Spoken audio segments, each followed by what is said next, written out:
Asociación Escéptica de Chile presenta El Poder de la Duda. Reflexiones escépticas en un mundo incierto.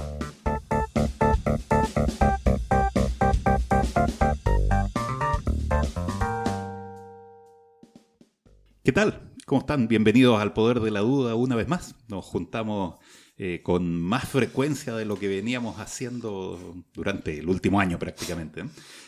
Segundo programa en una misma semana porque tenemos un invitado que accedió a venir a conversar con nosotros sobre un tema que está siempre presente. No será la contingencia de la semana precisamente, pero sin duda es uno de los temas importantes del siglo. Vamos a conversar con Erwin Plett. Él es ingeniero químico de la Universidad de Chile, tiene un doctorado en Alemania, postdoctorado en Estados Unidos, pero más allá de los pergaminos, lo interesante es donde participa él ahora, que es una asociación que funciona en Chile, que se llama la Asociación Chilena del Hidrógeno, o H2 en corto, que se dedica a la difusión del uso de hidrógeno como combustible, como vehículo de energía. Creo que eso es una de las cosas que vamos a hablar, que no es exactamente una fuente de energía, pero sí un vehículo de energía. Tenemos entonces con nosotros a Erwin. Gracias por venir y gracias por conversarnos de este interesante tema. ¿Cómo estás? Muy buenas tardes, Daniel. Encantado de estar con ustedes en esta linda tarde, conversando sobre temas que son seguramente y van a ser mucho más importantes con el tiempo para este país. Y Erwin habla en plural porque conmigo está también Luis. Hola, para ¿qué tal? Participar en la conversación. ¿Cómo estás, Luis? Mucho gusto, gracias por estar acá, don Erwin. Muy bien, entremos en materia inmediatamente.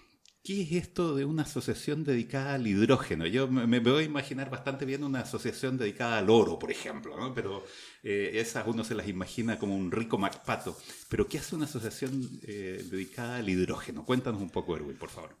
A ver, esto de la Asociación Chilena de Hidrógeno, H2 Chile, tiene su origen en el 2018, cuando un grupo de profesionales tomó la batuta para incentivar y promover el uso de hidrógeno.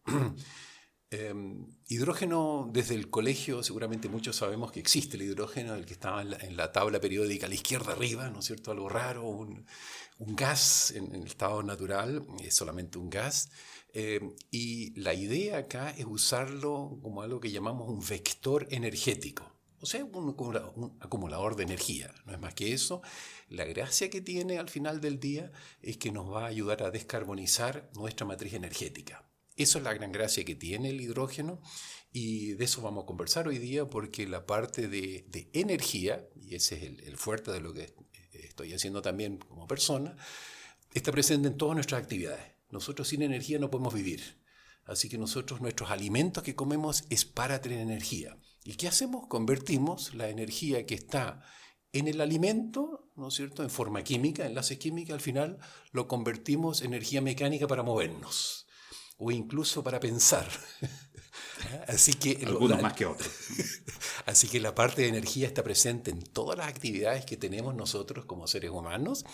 Y antiguamente teníamos nada más que lo que acabo de decir, nuestra fuerza muscular. Y podíamos hacer y producir todo lo que nuestros músculos nos daban. Después se nos ocurrió usar animales, ¿no es cierto?, para usar la energía de ellos. Y todavía hay conceptos que siguen siendo como horsepower, ¿no es cierto?, un caballo de fuerza. Era, ¿no es cierto?, porque en las minas se usaban caballos para bombear, sacar el agua para que no se inundara la gente. Entonces, esos conceptos siguen estando, se usaban caballos, entonces la cantidad de caballos que yo usaba me daba. Y las máquinas de vapor que los reemplazaron, en el fondo decía, ¿cuántos caballos reemplazo? Entonces era una forma muy simple de sacar la cuenta. 10 HP, perfecto, reemplazo 10 caballos que me comen tanto heno, por lo tanto sé lo que me da una de estas máquinas. De ahí empezó todo esto. Claro, y tenemos cada vez más motores, ¿no? Como sociedad tenemos cada vez más exigencia de fuerza motriz. Y desgraciadamente las soluciones que hemos encontrado hasta ahora son con externalidades negativas bien importantes, ¿no? Tenemos la quema de combustibles fósiles que va cambiando la composición de la atmósfera. Y empezamos a sentir los efectos con particular crudeza este verano, ¿no? Este año parece que fuera como el año en que de repente pasó de ser un tema etéreo a realmente convertirse en un problema para la gente en Santiago, en Chile.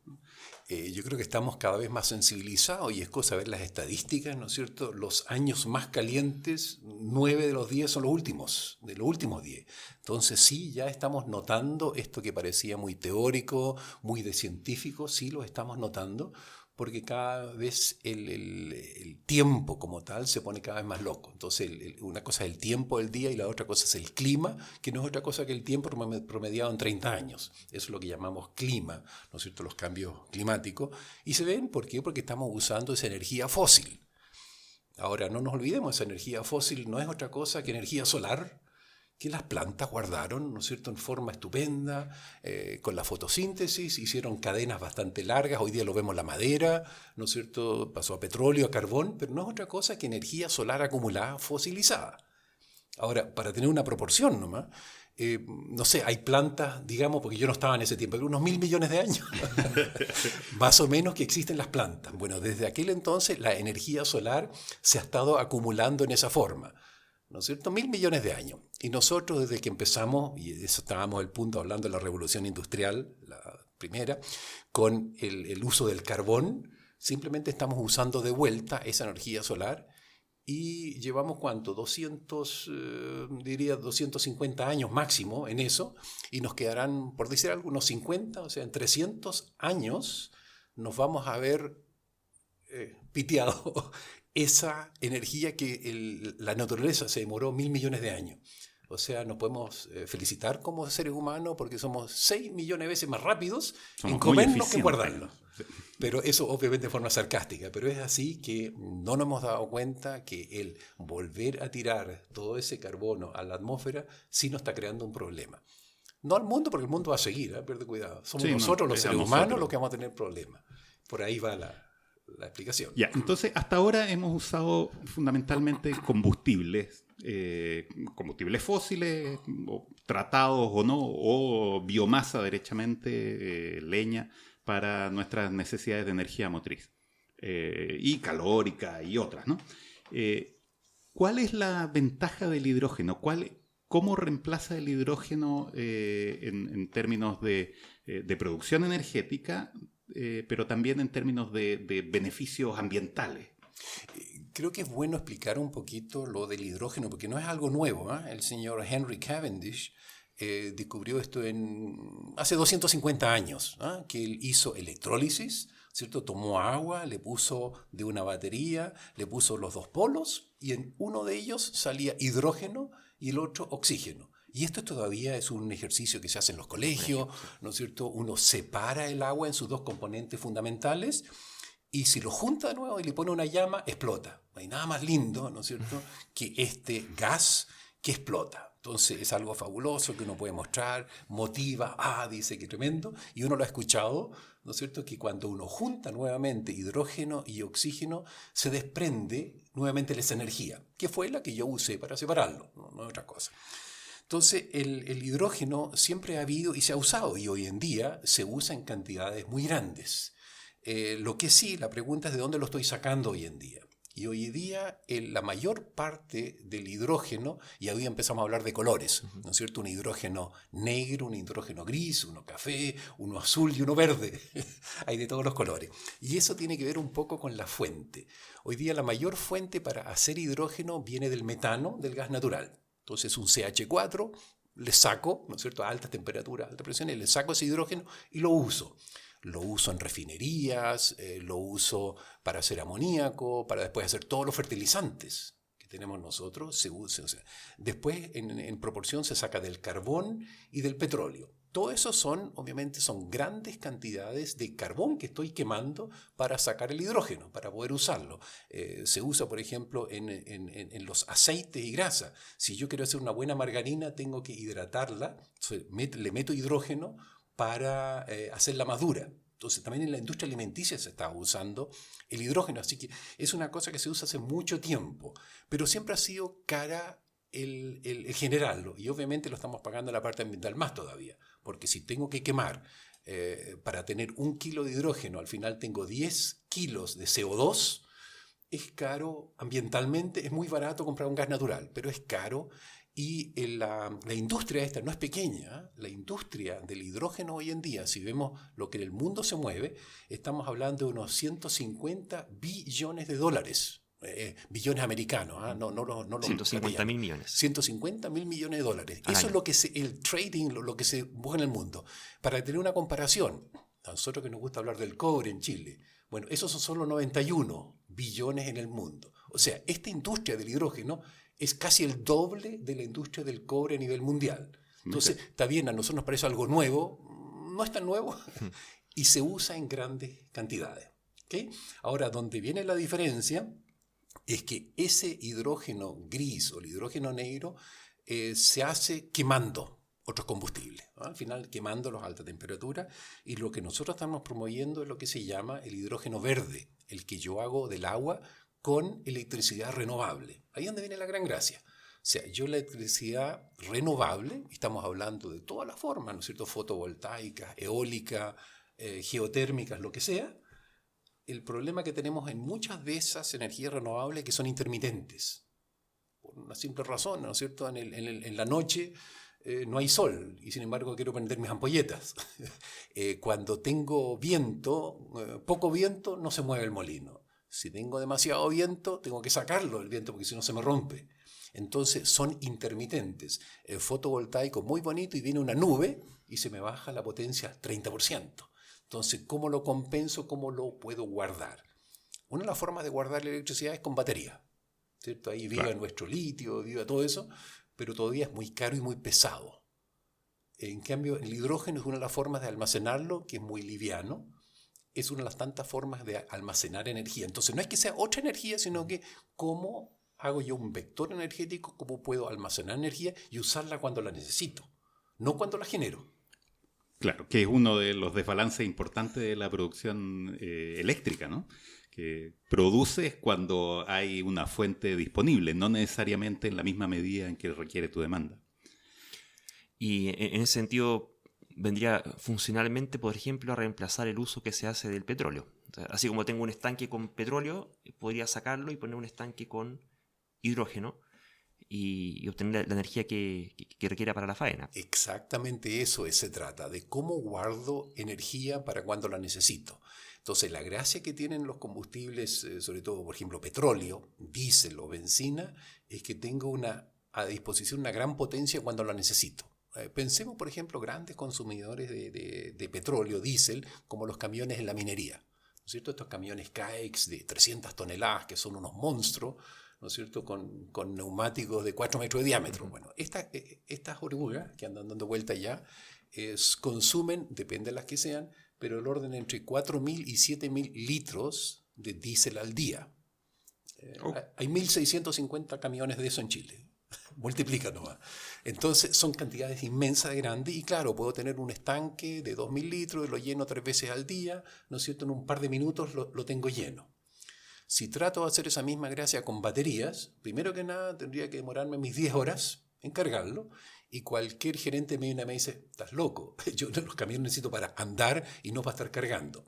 Entonces tenemos un problema de tiempo y el otro de peso. En cambio, con hidrógeno sí podría con algunos kilos, y ahí donde está la gracia, que el hidrógeno tiene varias veces más energía por kilo que lo que tiene el petróleo, ¿ya? Ahora, estamos recién en el desarrollo de eso. En Chile hay 2 programas Corfo andando. Uno es para estos camiones CAEX, ¿no es cierto?, para al principio tener una motores de combustión interna, pero duales, que puedo usar tanto el diésel como el hidrógeno. Las dos cosas, ¿no es cierto?, en una cierta proporción. O sea, no necesito invertir en nuevos camiones.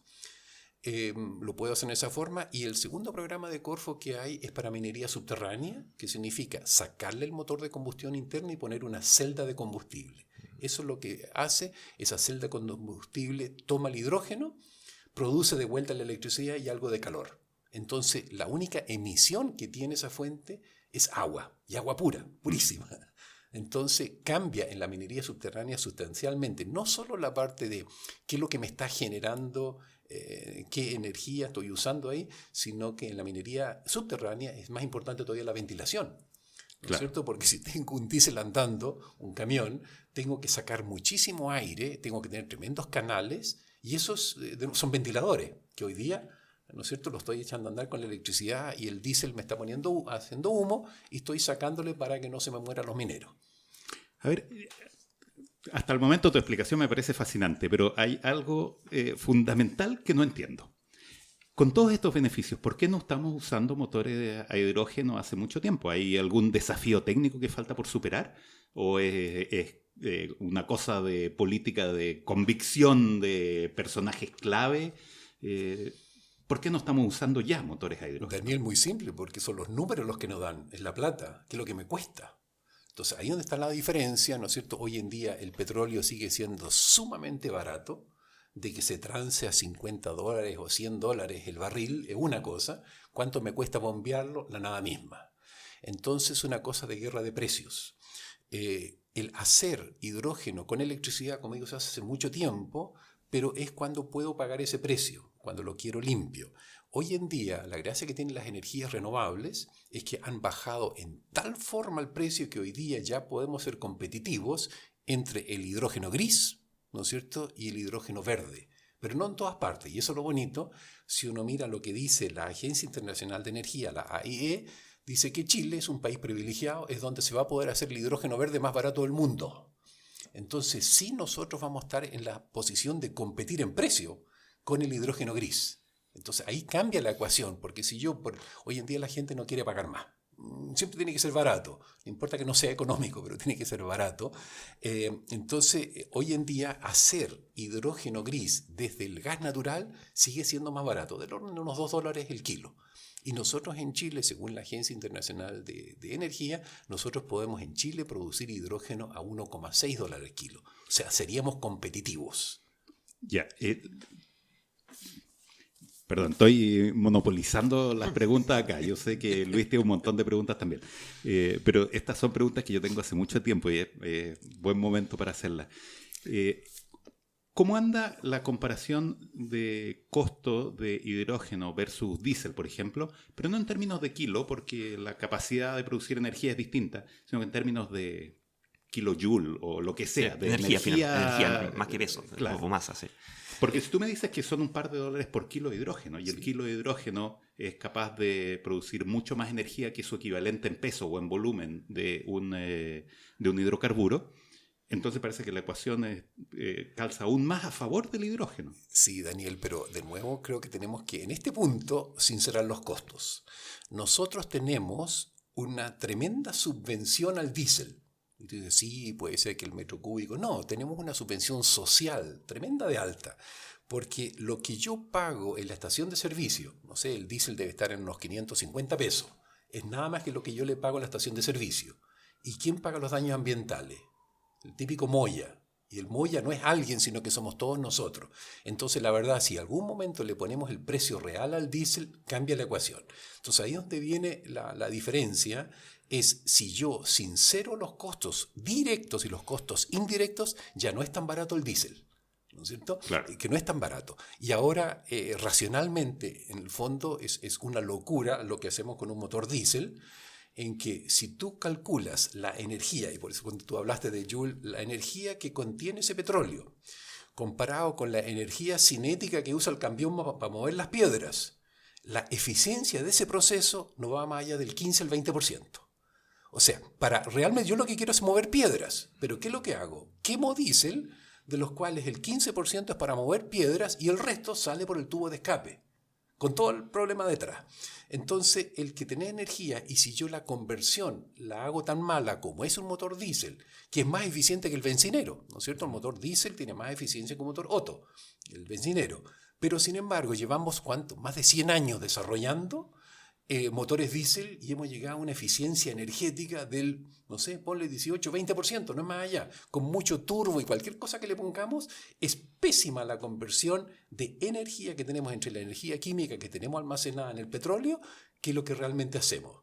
Entonces, ojo con esas comparaciones energéticas, porque las eficiencias que tenemos entre medio en los automóviles que estamos tan acostumbrados son pésimas. Si nosotros realmente lo hacemos en forma racional y le ponemos el precio al uso, la cosa cambia. Y ahí es donde viene la gracia. Nosotros, si usamos energías renovables, podemos guardarla en forma de hidrógeno, y la eficiencia de esa fuel cell es mucho más allá que un diésel. Que cueste es otra cosa. Entonces, estamos acostumbrados nosotros a usar energía, si tú quieres, barata, pero no económica. Es barata porque yo pago directamente poco, pero como no pago los costos indirectos, tengo nuevo el problema.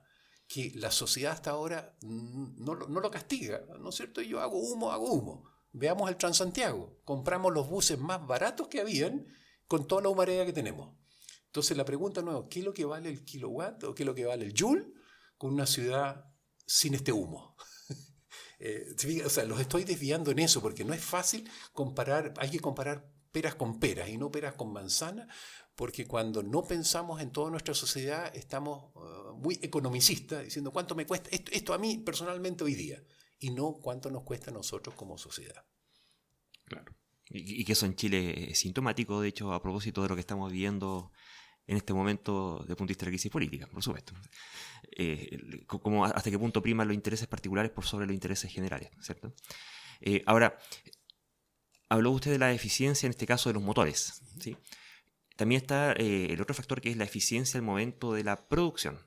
Porque en el caso del petróleo, bueno, eso ya está, ya fue. Si fue eficiente o no fue eficiente, da lo mismo, las plantas ya lo hicieron, la cosa es que ahora está lista para ser extraída y usada.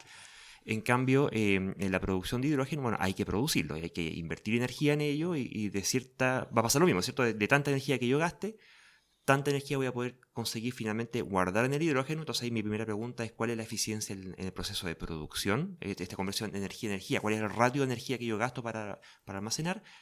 Y segundo, ahora al uso, que eso ya depende de la tecnología del motor, ¿cuál es la eficiencia dada la energía potencial ideal que tengo almacenada, cuánta de ella puedo utilizar en faena?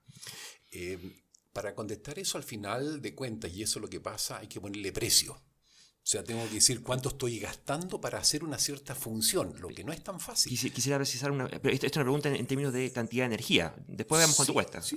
Pero, por ejemplo, veamos la energía fotovoltaica, ¿no es cierto? Que a todos nos gusta y tenemos hectáreas llenas de placas fotovoltaicas. Una placa fotovoltaica, si es buena, logra de toda la energía radiante que nos viene del sol producir un 20% de electricidad. Para que lo sepamos. O sea, estamos con ese tipo de eficiencias y al final de cuentas yo quiero saber cuánto me cuesta el kilowatt hora. ¿No es cierto? La señora Juanita paga en su cuenta eléctrica los kilowatt hora y quiere saber cuánto cuesta eso. Ahora bien, eso va a depender, ¿no es cierto?, cuánto me cuesta la electricidad fotovoltaica, que es una de las formas de hacerlo.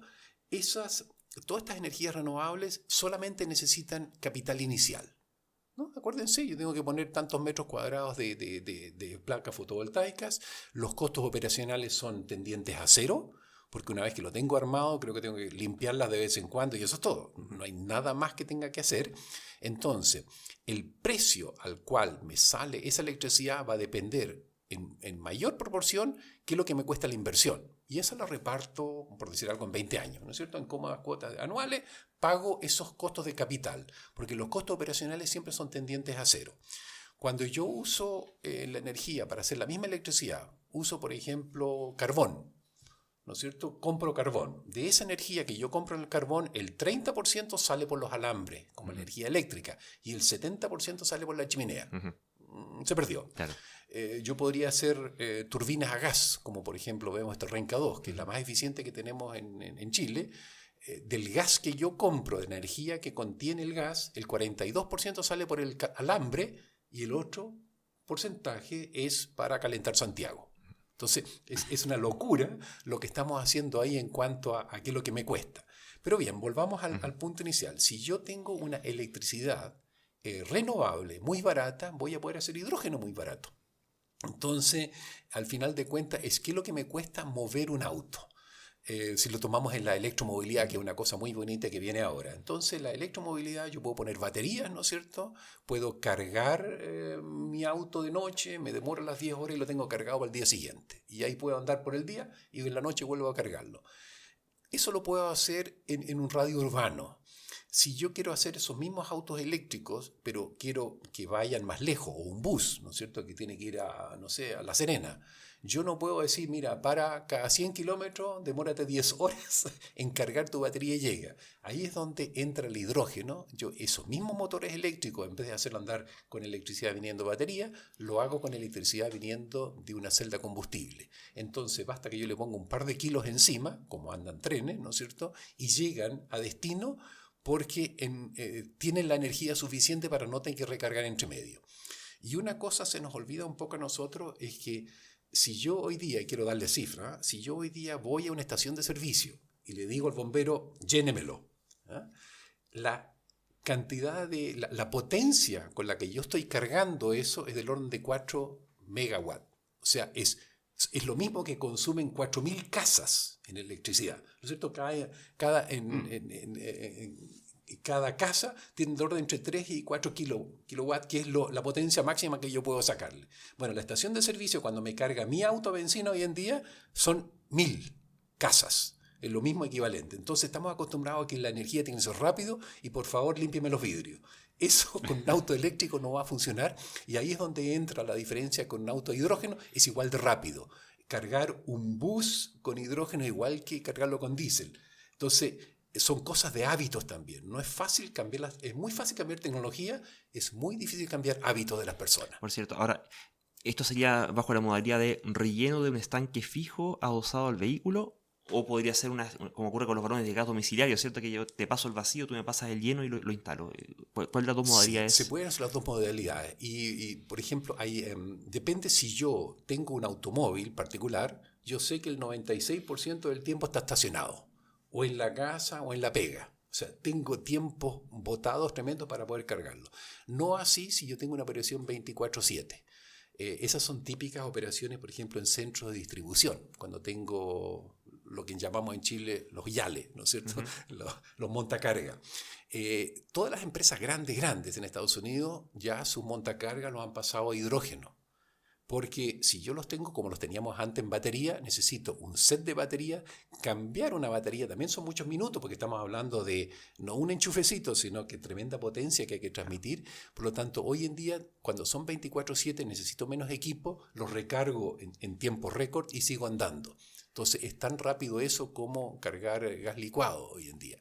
Entonces, esas operaciones que tienen que ser continuas, yo quiero bajar el costo capital, por lo tanto, uso hidrógeno. ¿Ya? O sea, ya estamos en la aplicación, no es que sea una cosa teórica, sino que en grandes cantidades son decenas de miles de carga vertical que están usando hidrógeno. O sea, no es algo nuevo y de a poco se está modernizando esto, ponerlo en los autos también. O sea, toda la tecnología que necesitamos para usar el hidrógeno como combustible ya existe, ya está funcionando y está implementada en alguna parte del planeta. No es que tengamos un desafío tecnológico por delante que todavía no somos capaces de resolver. Me imagino que con las aplicaciones siempre habrá desafíos nuevos, pero la base ya está. La base está, pero acuérdense, lo mismo que el fotovoltaico, para darles un orden de magnitud. Los primeros satélites americanos, ¿no es cierto?, que funcionaron con celdas fotovoltaicas, en aquel entonces estamos hablando del año 56, cada watt de potencia costó $1.500. Hoy en día son $0.5. Para darles un orden de magnitud, cómo bajan los precios. Era re difícil cambiar las baterías en un satélite. Entonces hicieron eso, y fue simpático lo que acabamos de escuchar. La mitad del satélite lo hizo la Navy, que dijo, no, aquí le ponemos batería. Eso duraron exactamente 2 semanas y se apagó. Y las celdas fotovoltaicas siguen funcionando, 60 años y siguen funcionando. Pero costaron en aquel entonces $1.500 el watt. Entonces, cuando uno hace este escalamiento, empieza a ver que las cosas se ponen cada vez más baratas porque la manufactura cambia. Entonces, sí, en el hidrógeno hay muchas cosas que hacer porque hoy en día son muy pequeñas las plantas, en este caso para el hidrógeno verde. O sea, en este momento las más grandes son de orden de 3 y 5 megawatts.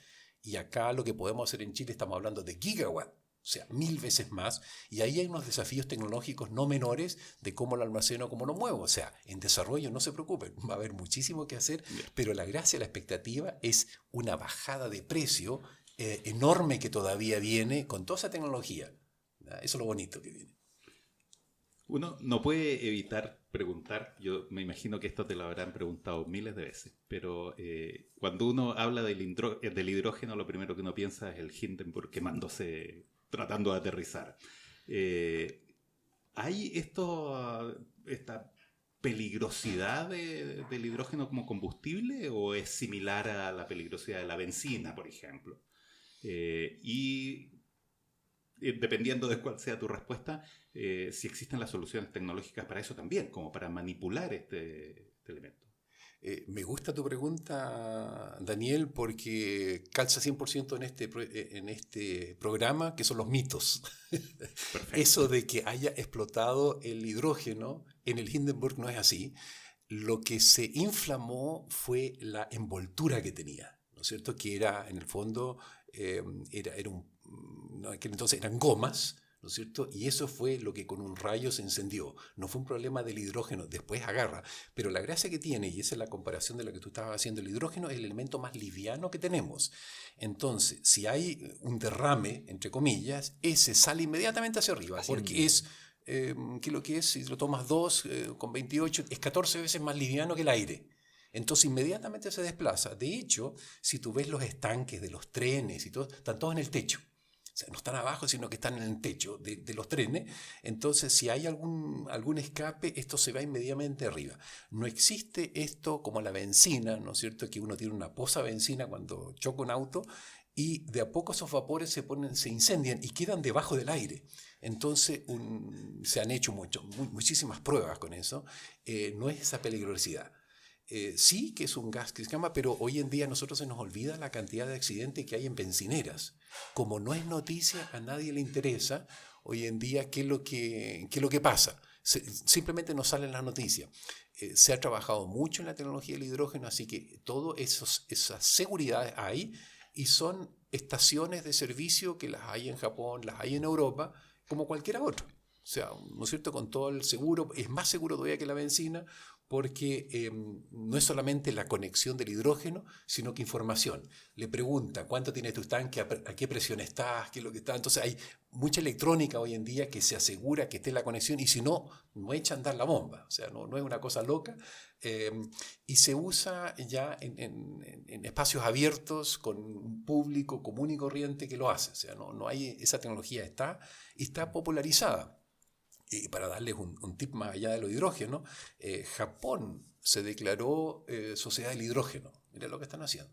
Los japoneses, ¿no es cierto?, son, no sé cuántos son, 120 millones, 140 millones que están sentados sobre una isla, una roca, con poco territorio, sin recursos naturales, sin energía, pero con inteligencia, ¿es cierto?, y con buena educación. Bueno, ellos se declararon sociedad del hidrógeno.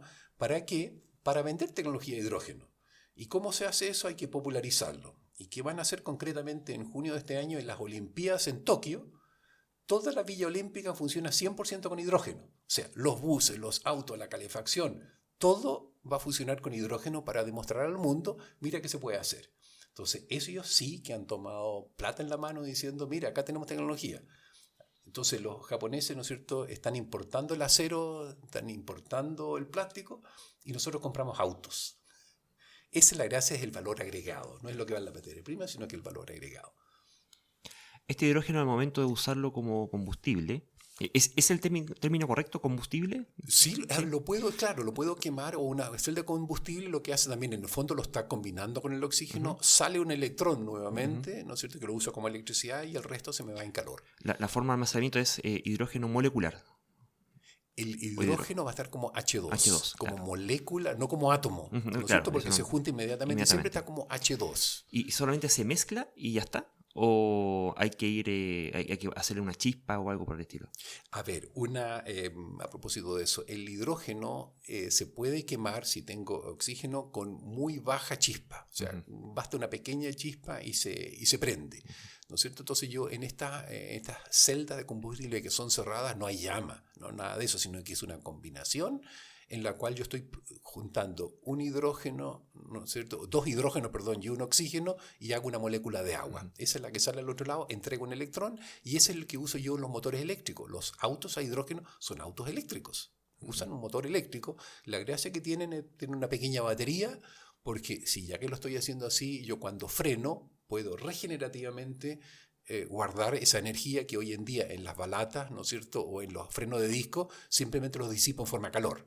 Eso no tiene mucho sentido hoy en día, sino que recupero, igual que el famoso KERS de la Fórmula 1, ¿no? Que hacía eso, que cuando yo frenaba, lo recupero en una batería, se hace exactamente lo mismo en autos de hidrógeno. Quizá ahí valdría precisar que si bien la combustión que típicamente conocemos de forma coloquial es la combustión con llama, que involucra, claro, liberar moléculas de celulosa o de petróleo, combinarlas con oxígeno y liberar calor, y eso es lo que uno ve que se calienta. El concepto de combustión de punto de vista químico es una cuestión que es más básica, ¿cierto? Que es esta reacción con el oxígeno exotérmica.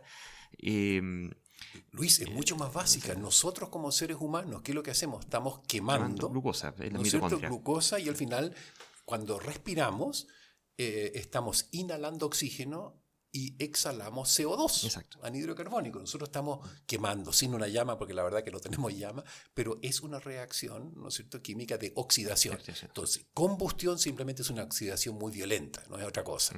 ¿Ya? Es que yo lo estoy quemando en forma con una llama. Pero químicamente no hay diferencia entre una oxidación, ¿no es cierto? Tomo fierro más oxígeno, tengo el fierro oxidado, es una oxidación, ¿no es cierto? Solo que con combustible se nos ocurre decir que esto es quemarlo. Claro.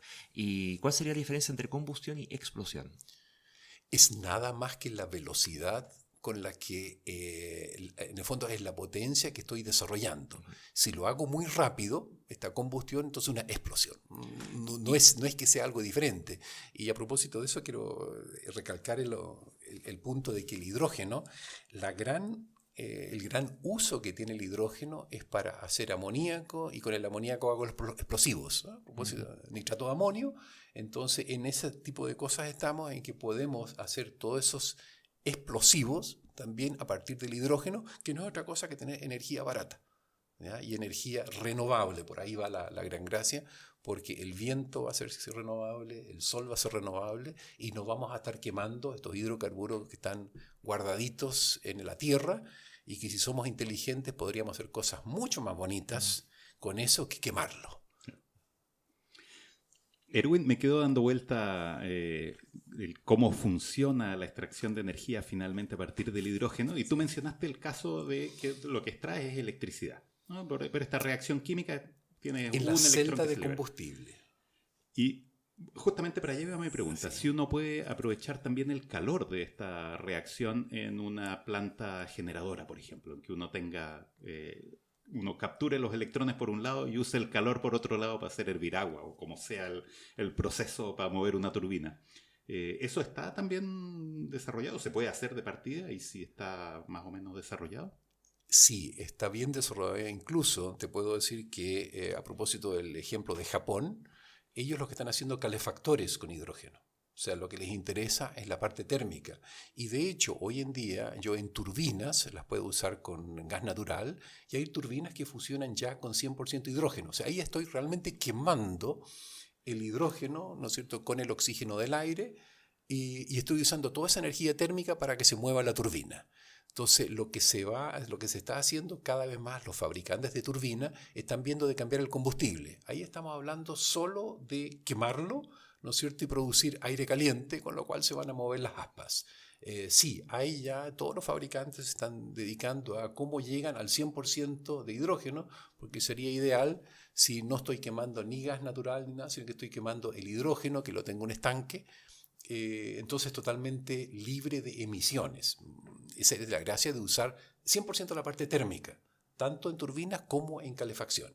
Y si pudiéramos cambiar nosotros esta calefacción por la leña, imagínate lo que podríamos hacer en este país. Ahora, eso sí que es música del futuro.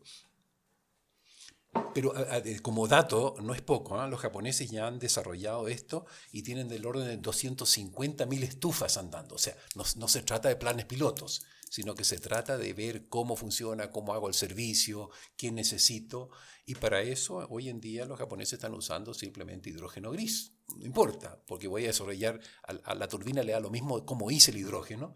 Después, paso a paso, sí se van a pasar a la parte verde, siempre que seamos competitivos en precio. Y ahí es donde viene la gran gracia. Del hidrógeno verde, entre el 70 y el 80% del precio depende del precio de la electricidad con la que haga. Y si nosotros en Chile tenemos electricidad barata, lo vamos a poder hacer muy barato, porque el insumo principal es la electricidad. Ahí, bueno, valga precisar, por si acaso no se ha entendido, que esto de que del hidrógeno negro, gris, azul, café o verde, no es que al momento de abrir esta celda salga pintado de algún color, sino que se refiere a la calidad, el nivel de contaminación que se produce en la energía de fuente con la cual que se almacenó en este hidrógeno. ¿Nos podrías contar cuáles son los colores y por qué son de esos colores? A ver, esto parece un poco jocoso, el de los colores, pero ¿por qué se hace? Para etiquetar el origen de dónde viene el hidrógeno.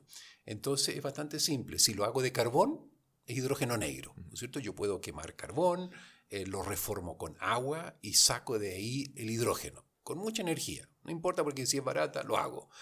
Si lo hago con gas natural, ¿no es cierto?, que se supone que es un poco más limpio, lo llamamos hidrógeno gris. Pero ya lo dije, se requieren 10 kilos de CO2 en lo que produzco por kilo de hidrógeno. O sea, es muy intensivo en energía, pero cuando la saco de un hoyo, es barata, ¿no es cierto? Existe, por ejemplo, el concepto de azul, que es más simpático y suena más amigable, es cuando lo hago del gas metano que saco, por ejemplo, de los purines, ¿no es cierto? ¿Qué es un purín? Los purines son todos los desechos agrícolas, ¿no es cierto? Lo de los chanchos, cerdos, lo que venga, ¿no es cierto? Si hago el biogás, que suena bonito, biogás, claro. Sigue siendo metano como en todos lados, pero es una forma de economía circular. Entonces yo puedo los desechos agrícolas más todo lo que producen los animales, los puedo poner en un reactor y lo que sale de ahí es metano. Si ese biogás lo uso para hacer hidrógeno, lo están llamando azul.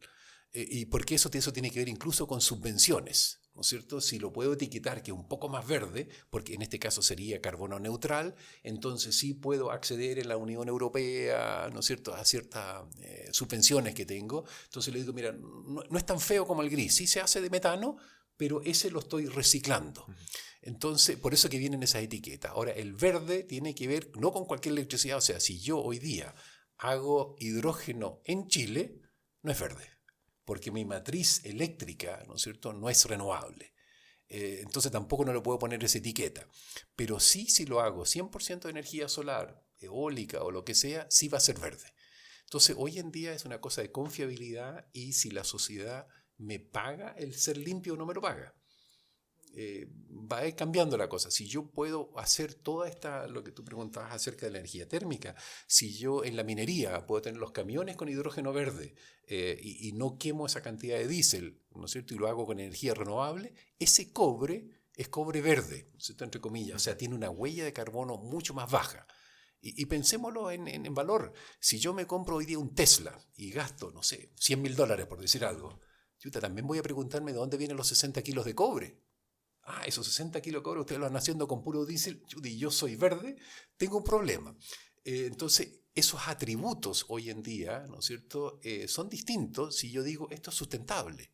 Y la gracia que tienen las energías renovables, que son sustentables, nosotros no estamos quemando ninguna cosa, sino que aprovechando el sol y el viento que tenemos. Entonces, sí, esto es un hidrógeno verde y ojalá que se pague como corresponde. Fantástico, yo no sé qué estamos esperando entonces. Mira, lo que estamos esperando es plata. Y eso tiene que ver con todas las energías renovables. Las energías renovables son, en el fondo, puro capital inicial, el famoso CAPEX. Y ese hay que juntarlo. En el mundo hay mucho dinero. El problema es a qué intereses me lo puedo prestar. Y ahí es donde viene el grave problema. Yo creo que el gran desarrollo que han tenido las energías renovables, esta es una opinión personal mía, se debe a que en los últimos 10 años hemos tenido intereses prácticamente cero a nivel mundial. Entonces, si yo me puedo prestar grandes cantidades de plata con cero intereses, o 1, o 2, o 3%, todos esos proyectos flotan. Si me los tengo que conseguir al 15 y al 20, no hay ningún proyecto renovable que flote, porque simplemente el puro cambio, si lo tomamos a 20 años, entre pagar un 5% anual y pagar un 15% anual por esa misma plata, Un 10% no suena mucho. Significa que el precio de la electricidad se me duplica. O sea, lo que paga la señora Juanita por kilowatt hora se duplica. Entonces, ahí donde viene la gracia es cómo puedo financiar estas inversiones iniciales. Después son baratas. O sea, el sol es gratis, el viento es gratis, pero tengo que poner la plata ahora. Y poner la plata ahora significa que tengo que tener la confianza. Si no me van a prestar la plata. Y de lo mismo que son inversionistas chilenos o extranjeros, tienen que confiar en que las reglas son claras, en que me van a devolver mi plata en algún momento, ¿no es cierto? Así que no es tan obvio, si no tenemos una imagen país como corresponde, que vayamos a acceder a esas tremendas cantidades de capital que sí se necesitan para la energía renovable. Entonces, un llamado de atención de que si nos portamos bien nos prestan plata. Si no nos portamos bien va a ser difícil juntar ese capital. ¿De cuánto estamos hablando? Porque cosas que sí se hacen en Chile, que también requieren inversiones iniciales, que también son relativamente grandes, no sé qué tan grandes, pero sí tenemos termoeléctricas, sí tenemos represas. En términos comparativos, ¿cuántas represas necesita de capital inicial para poder hacer el proyecto? Eso es lo bonito de qué es lo que estamos hablando acá, de qué tipo de negocio estamos hablando. Si nosotros vemos las cifras que tenemos de energía renovable, ¿ya? Pongamos energía renovable, tomemos nada más que el potencial solar, que es más fácil que calcular que el geotérmico o el eólico, que también lo hay, pero tomemos nada más que el orden de magnitud de las energías, electricidad fotovoltaica que podemos generar, ¿no es cierto?, en el norte. Bueno, si tú calculas cuánta electricidad podemos hacer, cuánto hidrógeno podemos hacer, son del orden de 100 millones de toneladas al año. Cualquier cifra, 100 millones de toneladas al año. A un precio, pongámosle $2.000 la tonelada de hidrógeno, estamos hablando nosotros de 200.000 millones de dólares anuales, para que lo sepan, ¿no? O sea, es varias veces el PIB chileno. O sea, el PIB chileno debe ser del orden de 300. Pero estamos hablando de ese orden de magnitud. Toda la minería es el 10% del PIB chileno. O sea, lo que nosotros podríamos hacer en exportación de energía renovable en forma de hidrógeno y todos sus derivados energéticos es una cosa que escapa de la imaginación nuestra ahora. Entonces, no importa lo que nos cueste, nosotros el negocio que está delante de lo que puede vivir Chile en los siguientes años es grandísimo. Les recuerdo que cuando el salitre, ¿no es cierto?, en el siglo antepasado, a propósito, el auge del salitre en Chile no se pagaban impuestos. Eso lo pagaba el oro blanco. O sea, nosotros vivíamos de la exportación del salitre. ¿Y por qué no podemos hacer una industria que podamos vivir de la exportación de esta energía limpia para el mundo? Entonces tenemos una oportunidad única acá. No estamos hablando no quiero ser peyorativo, pero no estamos hablando de otra forma de vegetales, de otras cerezas, todo lo que quieran. Esto es varias veces más relevante para Chile que toda la industria minera. Entonces por eso que estamos nosotros como H2 Chile viendo que este tema se divulgue, porque no es obvio, no es algo chico, no es una volada que nos estamos pegando, sino que es algo que puede ser muy relevante para este país. ¿Y qué necesitamos para eso? Y creo que necesito decir esta parte. No solo el capital, necesitamos el capital humano. Y eso significa educación. Educación. Y eso no es cosa de un gobierno. Un gobierno en este país dura 4 años y esto es una cosa de Estado. Entonces, si nosotros no invertimos en capital humano, tampoco lo vamos a poder hacer. Nadie va a poner algo acá en Chile si es que no tenemos la gente para hacerlo, ¿no es cierto?, y la confiabilidad. Y la infraestructura pública y legislativa para ello. Obviamente necesitamos eso, porque, por ejemplo, digo, ya, ahora invento unos tomates. Está bien, el pobre agricultor que tiene la planta de tomate, ¿no es cierto?, tiene un par de cajas. Ese no tiene la carretera, no tiene el puerto, no tiene la infraestructura para exportarla. Entonces, ahí es donde dice, bueno, ¿qué es lo que vamos a hacer? Es una inversión del Estado en educación, en infraestructura, para que este negocio se pueda hacer. Porque si no, el primero le vamos a decir, no, mira, tú tienes que hacer la calle, tienes que hacer el puerto y los frigoríficos. Y después la culpa de los tomates, que no son rentables. No se puede hacer. Entonces, aquí hay que ponerse de acuerdo generacional. No sé, tengo que ponerle plata ahora para tener un Chile un poco más limpio y mejor más adelante. ¿Y en cuánto plazo podría hacerse, si se hiciera? Yo creo que esto es más allá de un gobierno, o sea, es de mediano plazo. Estamos hablando de 5 años, 10 años hasta que esto está andando. Mira, los proyectos que están andando hoy día, que se está metiendo mucha plata a nivel mundial, siempre son planes de 5 a 10 años que para Chile son imposibles, porque aquí nadie piensa en más allá de 3. Pero vamos a tener que acostumbrarnos. Esto es una cosa grande y por lo tanto vamos a tener que pensar como Estado dónde queremos posicionarnos como Chile. Entonces necesitamos unir fuerza. Y eso es lo que queremos hacer nosotros a través de la Asociación Chilena del Hidrógeno, es ver de que todos entiendan que esta oportunidad no tenemos que dejarla pasar. Esto es una oportunidad única para este país. ¿Y hay alguna generadora eólica o solar en el norte de Chile que esté considerando ya tener producción de hidrógeno? Para justamente guardar la energía que no pueden vender mientras la están produciendo.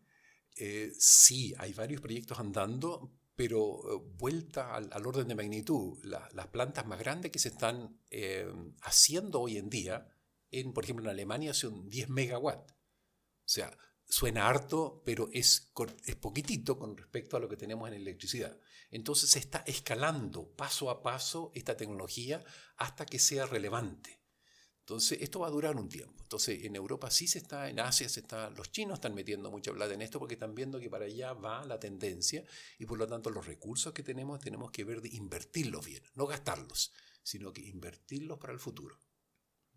Fantástico. Muchas veces el tema energético toma relevancia en el debate público en Chile, muchas veces a propósito de proyectos de generación eléctrica específicamente y ciertos tipos de generación eléctrica.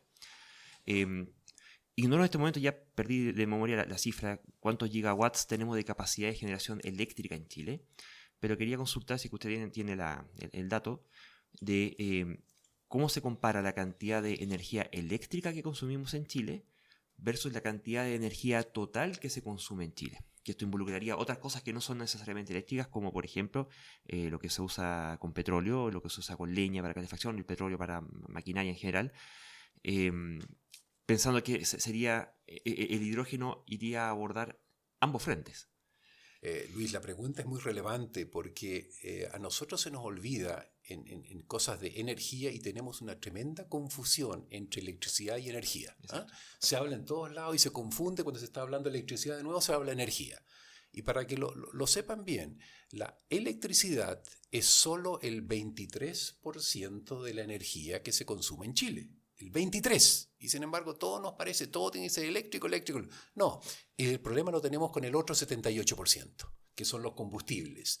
Entonces, es sumamente relevante que nosotros veamos de arreglar esa parte. Yo creo que la industria eléctrica está funcionando muy bien, va a tener que sacar sus centrales de carbón en algún momento, que van a tener que pagarse. Porque, ojo, gracias a que se hicieron esas carboneras, que no tuvimos apagones. Exacto. ¿Por qué? Porque teníamos una cobardía política de hacerlo con centrales hídricas. Nosotros no nos atrevimos nunca más a hacer una central grande, así que no hicimos más. Después de Ralco no se hizo nunca más. Entonces, ¿qué hacíamos? Pusimos carboneras en la costa donde había poca gente, ¿no es cierto? Las pusimos allá. Entonces, gracias a todo ese esfuerzo que se hizo, sí tuvimos electricidad. Pero de todo lo que tenemos ahí, es solo el 23%. Entonces, y los graves problemas ambientales no solamente lo tenemos con eso, sino que con otros 78%. Y eso se nos olvida. Por lo tanto, tenemos que ver que todas las formas de energía que usamos en este país sean limpias. Y no todo es electrificable. Yo no puedo electrificar un bus que va a La Serena. Yo no puedo electrificar un camión de la minería. Es imposible porque no da la cantidad de energía que puede guardar un estanque o una batería. Entonces, ahí es donde este vector energético hidrógeno sí nos va a ayudar a descarbonizar el resto. Entonces, claro, todavía tenemos muchísimas preguntas acerca de lo que es la leña, por ejemplo. Ahí tenemos un problema cultural porque son hábitos. Hoy en día yo a todos les puedo demostrar que una estufa con pellets, ¿no es cierto?, es más eficiente. Pero nadie cambia su cocina a leña porque es una cosa de costumbre, porque lo que tengo en la cocina y es un hogar. Entonces, ojo con eso, la racionalidad basta por ahí nomás, porque es difícil cambiar las costumbres. Pero hasta ahí sí se puede ver de que nosotros usemos este vector energético sin contaminación para sacar todo lo que es parafina, ¿no es cierto?, todo lo que es gas licuado, que es de nuevo, es quemar combustibles fósiles. Y este vector energético, que sí lo podemos hacer de energía, de electricidad renovable, sí lo puede usar en todas estas aplicaciones domiciliarias, que requiere inversión, sí. Y nosotros tenemos un problema en Chile con confundir lo barato con lo económico. Sí que es barato usar parafina, pero no es económico porque si tengo generación de agua en la combustión y tengo humedad dentro de la casa, empiezan a crecer mohos y tengo un problema de salud y tengo que pagarlo en el consultorio. Entonces, ¿qué es lo que salió barato y qué es lo que no es económico? Es que nos metemos en problemas de contaminación de salud que al final sí tenemos que pagarlo. Entonces, lo barato muchas veces sale muy caro. Entendiendo que el no contaminar es imposible, al producirse hidrógeno, tiene que contaminarse algo de alguna forma. Mi pregunta es cómo y en qué. ¿Cuál es el impacto ambiental que tiene la producción de hidrógeno para almacenamiento de energía? Sí, si hacemos un balance global, ¿no es cierto? Tengo que fabricar maquinaria, tengo que fabricar un electrolizador y después tengo acero. Entonces sí puedo calcular cuál es la huella de carbón de eso, cuál es la huella de carbón que tengo de la calle que va a la industria. Todos esos balances existen, pero son en el fondo inevitables. O sea, no puedo hacer una torta sin quebrar huevos. Pero es nada más que la parte inicial, la infraestructura, el galpón, la calle, el tramo que tengo, sí voy a tener que usar otras energías. Pero no tengo por qué usar las fósiles. O sea, nadie me obliga a mí a tener que usar fósiles que pueden ser muy caras en el balance. La gracia está que si nosotros en Chile y todos los materiales que empecemos a exportar de acá tienen baja huella de carbón, todo baja. ¿Cierto? Porque sí, para hacer acero necesito, pero no tengo hoy día por qué quemar, como lo hago, gas, sino que podría usar hidrógeno para reducir el fierro, que es una reacción química que tengo que hacer. Entonces, si uso este hidrógeno verde para reducir el fierro, el óxido de fierro a fierro, entonces estoy haciendo un fierro verde. Uno puede bajarle la huella de carbón a muchos procesos industriales también. Entonces, esa es la gracia que tiene, la flexibilidad que tiene este vector energético hidrógeno. Pero ahí, como viendo nuevamente el tema de los órdenes de magnitud involucrados, ¿cierto? Que parte de lo que se ha publicado en el debate público está esto de que cuánto de la energía eléctrica que generamos estaríamos generando con energías renovables no convencionales. Pero aquí nos estamos pasando ahora, por eso hacía la pregunta anterior, ¿cierto? A cuánto de la energía total del país, o sea, todo ese otro 70 y tanto % que tendríamos que pasarnos a generarlo con energías renovables. Y ahí el tranco es bastante más grande. Claro, y eso hay que tenerlo en la proporción. Si nosotros vemos el potencial que tenemos de energías renovables en Chile, depende de las cifras, si tomamos las cifras de la GIZ, tenemos las cifras del Comité Solar, del orden de magnitud entre 50 y 70 veces toda la potencia eléctrica instalada en Chile. Eléctrica. O sea, nos sobran, digamos, Chile va a duplicar su electricidad, ya, pongámosle eso. Nos sobran 50 chiles en energía renovable. O sea, la cantidad que tenemos de energía renovable es inmensa de grande. Entonces, nadie nos obliga a nosotros a gastarse todos los años 8.000 millones de dólares en combustibles fósiles, que hoy día lo estamos importando. O sea, hoy día, nadie lo sabe, pero nos estamos gastando 8.000 millones de dólares todos los años, plata que se va para afuera para no volver nunca más. Entonces, eso tampoco no es barato. Es plata que son divisas que salen de este país para no volver nunca más. Entonces, no son que yo compre máquinas, sino que estoy comprando estos combustibles, que también es para el erario nacional, no deja de ser. Estamos quemando esa plata, efectivamente. Literalmente. Oye, estamos llegando a la hora de conversación, ha pasado muy rápido. Ha estado muy interesante, pero yo creo que tenemos un deber de honestidad con los auditores y tenemos que contar también que en el proceso de combustión del hidrógeno se genera un compuesto químico que tiene sus inconvenientes, ¿no? Se genera monóxido de hidrógeno, que puede ser un compuesto que puede ser sofocante, es un gas de efecto invernadero. La gente se puede ahogar con eso. Se puede ahogar con eso. ¿Me puedes repetir de qué se trata? H2O. Agua. Fabuloso. Sí. Oxida. Sí, por eso, sí, es un solvente poderoso. Muy poderoso, el solvente muy poderoso. Sí.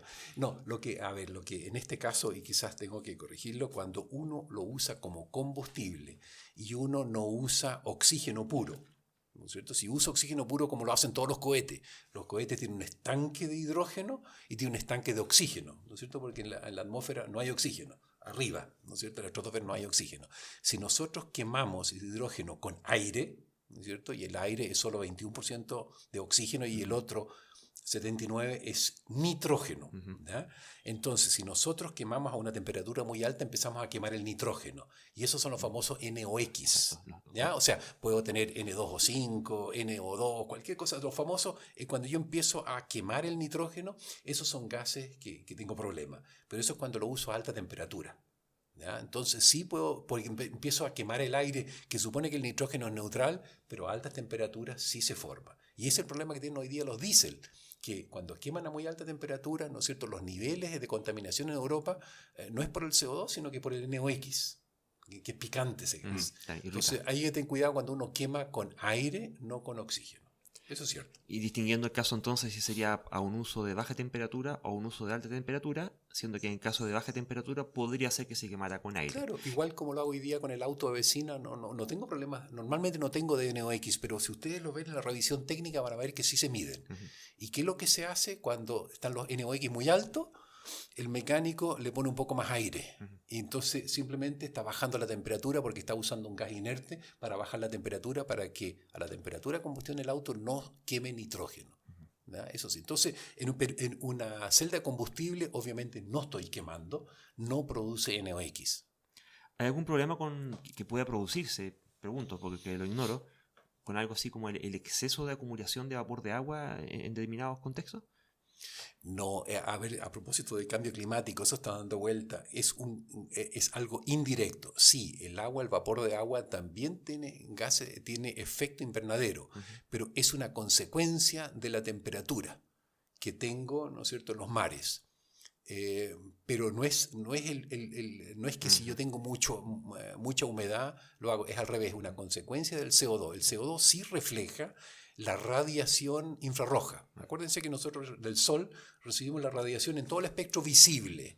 Cuando ese espectro visible pega en la Tierra, ¿no es cierto?, y calienta la Tierra, lo que se radia de vuelta es en el infrarrojo. Yo cambio la longitud de onda. Exacto. Y esa es la que refleja el CO2. Y ahí es donde nos quedamos nosotros con este efecto invernadero, que ha sido muy bueno para la Tierra, ¿no es cierto?, porque permitió de que no estuviéramos nosotros con algo así como menos 30 grados, que es lo que nos corresponde por la distancia que tenemos al Sol, sino que tenemos una temperatura que es buena para los seres humanos y todos los seres vivientes. Claro, hasta que nos pasamos en exceso.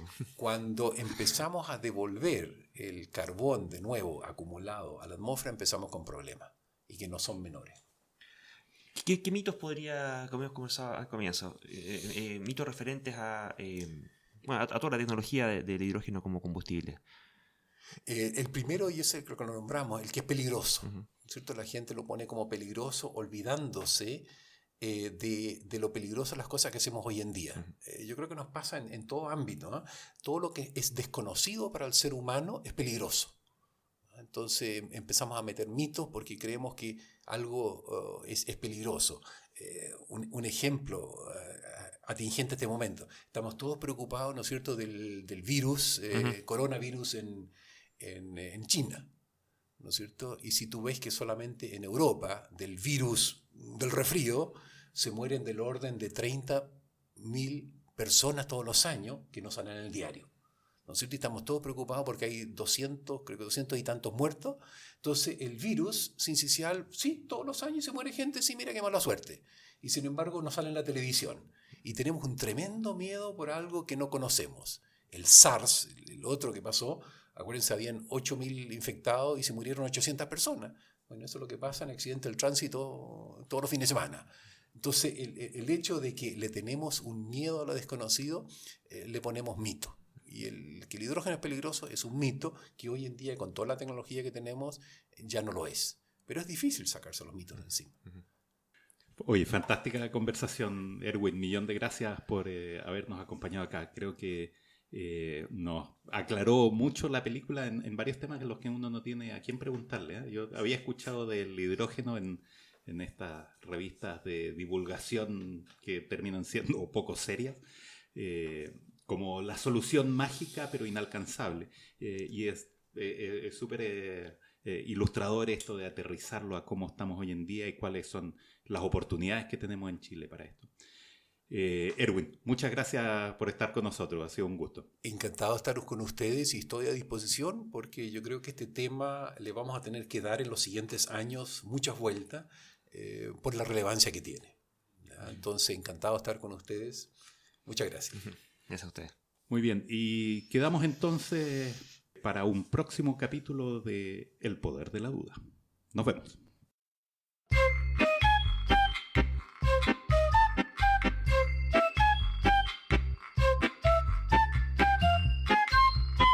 Este programa es producido por la Asociación Escéptica de Chile, AECH, organización dedicada a la promoción del pensamiento crítico, la razón y la ciencia.